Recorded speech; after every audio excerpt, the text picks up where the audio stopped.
I get knocked down, I get back up. The Sportsocracy. And I'm unapologetic.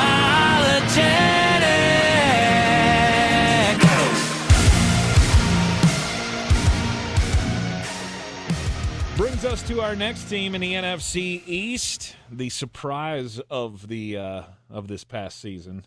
The Washington Commanders had an even better offseason, and now there's Super Bowl talk. Phenomenal team. With Jaden Daniels and the Washington Commanders. Their A-plus mock draft from Flostradamus, Jeremy Greene. It's a phenomenal team.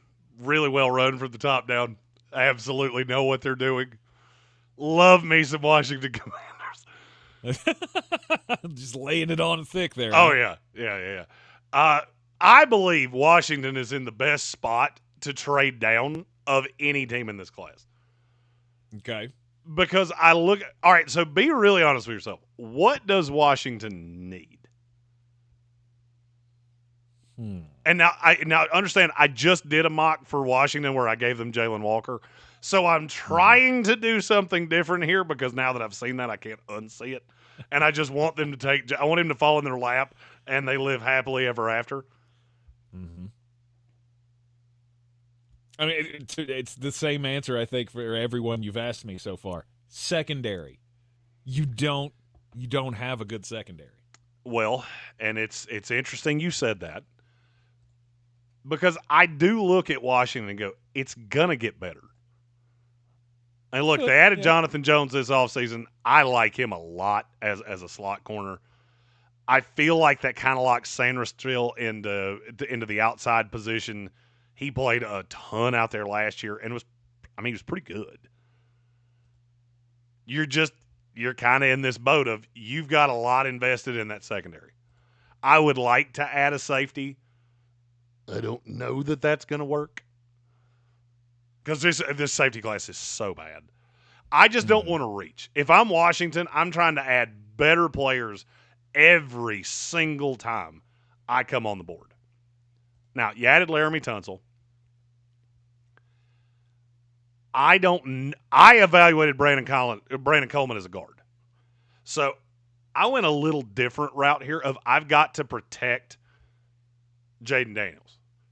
So I traded down from 28 with the Jets to 42. My two favorite teams trading with each other. It's like watching your children get along. It's a beautiful thing. I gave up 29. I got 42 and 73. I also had to give up a 26 mid-round pick. That's not really relevant for what we're doing here.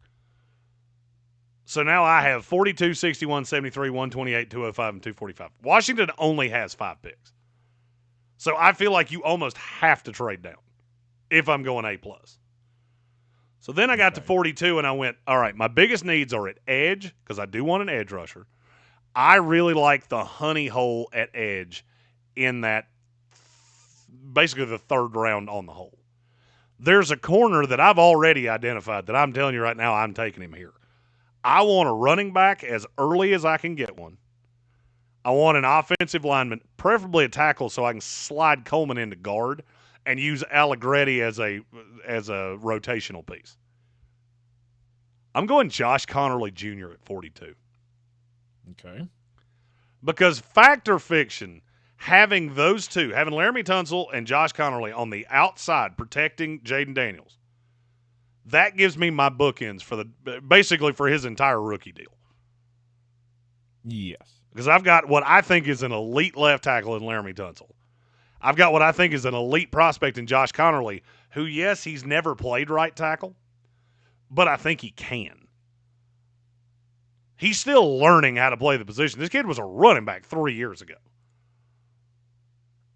He's got great feet. They had him in for a top 30 visit. And then you look at how mobile Jaden Daniels is. Does it not strike you that you would want a guy with a right-handed quarterback that's on the right side that is that mobile to get out in front of him? Mm-hmm. Brandon Coleman's not that guy. Brandon Coleman is a giant. And he's fleet of foot for a guy that's 340 pounds. But he's 340 pounds. So I slide Coleman to the inside, and now I'm looking at my offensive line going, that's pretty good. That offensive line's pretty good. That should allow me to run the ball. That should allow Jaden Daniels to do anything he wants to do. And I still have picks to take care of the other positions that I want to take care of.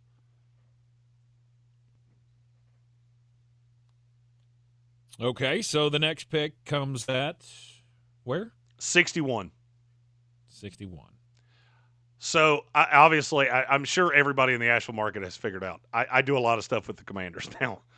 Those guys have become really good friends, and I really love – it's always good when you find teams like that where you get along with the host to such a point that you can just have honest conversations. It's just like me and Tank.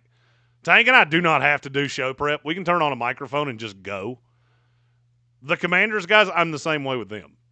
We don't have to prep this. We can just start talking before a show, hit record, and go an hour and a half. And that's really refreshing. It's also cool that their fan base is so kind.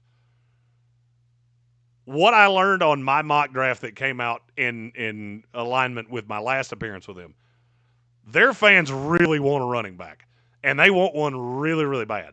So I'm going to give them one. It's Kaleb Johnson, the kid out of Iowa. But he's not a great passing down back. I don't care because I have Austin Eckler. This is the home run hitter that with my new and improved offensive line, this kid could run for 1,200 yards as a rookie, and it would not surprise me in the least. Because he is so good running between the tackles. He's got great play speed. He's built like an NFL running back. He's not one of these 5'8", 198-pound run. I don't want one of those. I've got a guy that can get to the outside. His name is Jaden Daniels. I need a guy that when I need 3 yards can go get me 3 yards. Brian Robinson, I love him to death, but he did not do that consistently enough last year for Washington. He can still be a part of this rotation, but Kaleb Johnson's going to be the head of that snake. And getting him at 61, and I've started out with 2 of my top 35 prospects in this class, after I had originally only had the 28th pick, I feel really good about that. But is it likely that he's still going to be there? The maturity issues push him down. Okay. Now, his range is somewhere in the second round. I don't think he's getting out of the second round. There are people that have passed him with Quinshad Judkins, have passed him with Travion Henderson, which to me is insane on both. But I think they're going to end up going ahead of him, and that could push him more to the back of the second round if he doesn't go to the Bears. I know the Bears love him too. Yeah, and thus leaves him here at 61. Exactly. Okay. Next. Now I'm going to get my edge rusher, and this kid has been screaming up boards. He had a top 30 visit with Washington, I believe, late last week. And I really struggle to pronounce this kid's name. Ashton Gallott from Louisville. I thought it was Quixote for the longest time, but apparently he is not related to Don Quixote. It's No. Gallott. Different dudes, yes. There's a weird tier, and it's like the Braden Swensons, the Kyle Kennards. I think this kid kind of falls into that because he's really strong. And he's just an absolute warrior motor-wise. I did not like him at first nearly as much because the production wasn't there. And then I went back and watched the tape and really started looking at him in the 1v1s. This kid wins a lot. And this kid wins multiple different ways a lot. And if you're looking for somebody that can line up on the outside of that Washington defense, that 3-4 defense. Because, look, they added Dietrich Wise, who I think is going to come in and be one of those edge players. They invested money in Dorrance Armstrong. I know everybody wants them to have that edge rusher, but you got to look at where they've invested the money. And then you look at where the front seven of this team sits. You've got a player in Deron Payne that I think is a good, not great pass rusher. You basically have 3 converted defensive tackles playing on your line right now. I think Javon Kinlaw will be able to rush the passer. Johnny Newton's probably the one that plays in the middle. If I can add Ashton Gallott to this team to play in that front three, I have a rotation of 4 guys that I should be able to keep pretty fresh, and none of them are specific to what position they play. Would I like to have a more true nose tackle? Sure. But I've got Frankie Louvu and Bobby Wagner back behind it, which really protects that. This is a way different build of a defense than I have ever seen. But once I saw it, I couldn't unsee it. And I think that helps you get more out of Dietrich Wise. It helps you get more out of Dorrance Armstrong. And there might even be guys down the roster that end up being, I'm not going to say great, but usable assets. Jacob Martin has been a good pass rusher in his career. That's all he does, but he's been good at. Cleveland Farrell, he's always been better at rushing the passer than everything else. He just gets washed out so much any other time he's on the field, it's hard to keep him out there. So it's possible that Washington's just going to go, you know what, we don't have the natural, the Abdul Carter or anybody like that. None of them fell to you in this. I mean, I'm sitting here at 28 looking at Mykel Williams going, nope, that doesn't fix it. That kid's not nearly a good enough pass rush for me to go, yep, I'm done now. Ashton Gallott is a better pass rusher than Mykel Williams, and I'm not sure it's all that close. I didn't say he was a better player. He's a better pass rusher. Always remember, there's more than one way to skin this cat. It's not just the stand-up edges that get home. All right, wrap us up on the Commanders here. 128 is my next pick, a guy that I actually talked about with the Commanders, Noel Williams. For as much as Dan Quinn plays man, I want a guy that can play that way. I think Noel Williams can do anything. He's just so aggressive in man coverage.